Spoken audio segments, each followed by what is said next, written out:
Hello, I'm Rob. And I'm Rob. And this is Ask Rob and Rob.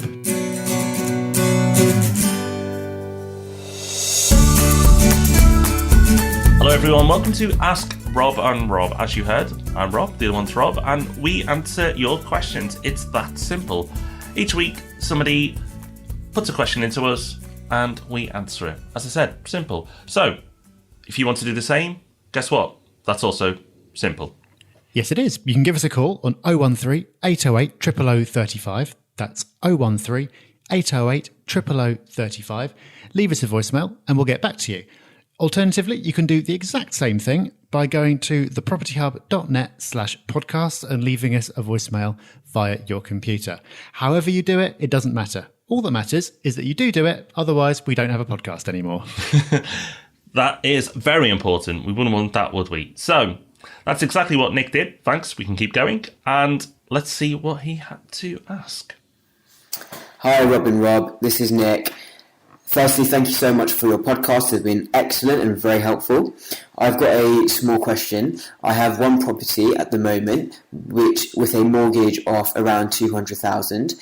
This is an interest-only mortgage. I've been saving up the rest of the rental income and now have a reasonable figure, and I'm wondering, should I either invest it in a property in the Midlands or switch from an interest only to a full repayment mortgage? If I do invest in the Midlands, then I'm wondering how else I can pay off the mortgage from the first property. Thank you very much.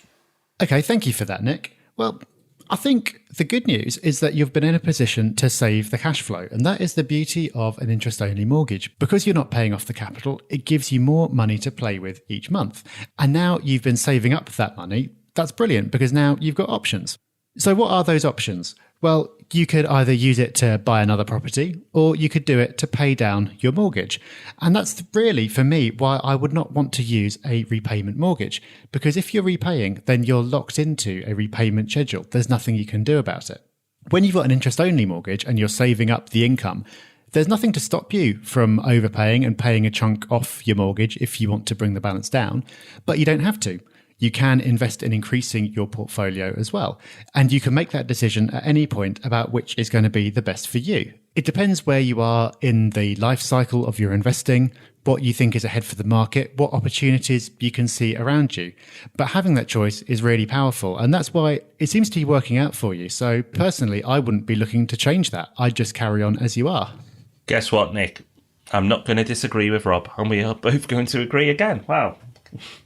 But for good reason, because what you've suggested, it may seem like a sensible thing to do, but you have to ask yourself, is that driven more by fear or more by efficiency? I think it's more by fear. Now, that doesn't mean you're a scaredy pants. It might mean that you have the lack of knowledge and understanding, and that's why you're asking the question. However, some people have the knowledge and understanding and still want to pay down, even if they know it's inefficient. But we're not robots, we're humans, and it doesn't mean they're bad people or bad property investors for doing so. But more opportunities can come your way by having the capital available at a future date.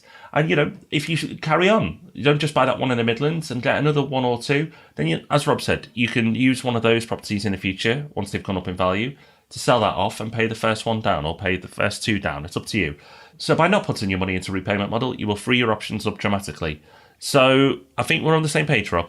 Yes, we are, which is just as well, because I said earlier we needed questions, but we also need to get along. Otherwise, we also will not have a podcast. But the beauty of property investment is that everyone is different. There is no right answer for everyone. Some people have a strategy that involves having a repayment mortgage, knowing it's going to be paid off by a certain date, because they know that they can invest the cash from elsewhere to grow their portfolio. What's often difficult is knowing what's best for your situation. You know what all the options are, but how do you actually apply it to you? And I kind of find the same thing. It's quite easy for me to give out advice to other people, but to apply that to myself is a lot more difficult. And that's why we do these summits every few months. We get 16 people together in a room and actually look at your situation, give you advice and help you to put together a plan to get you from where you are now to where you want to be. And the great thing is as well, you're sitting there listening to what 15 other people are doing.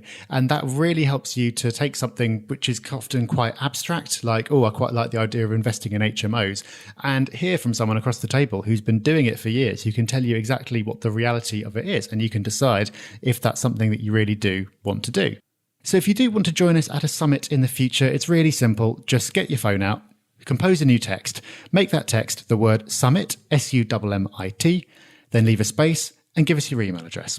So that's the word summit, a space, and then your email address to 88802. Do that, we'll text you some information about the next dates that are available and you can decide if you want to join us. So that's us for another week. Nick, I hope you found that useful. We will be back next week with Ask Rob and Rob, and of course on Thursday with the Property Podcast. Until then, everyone, enjoy the rest of your day. Bye-bye. Bye-bye.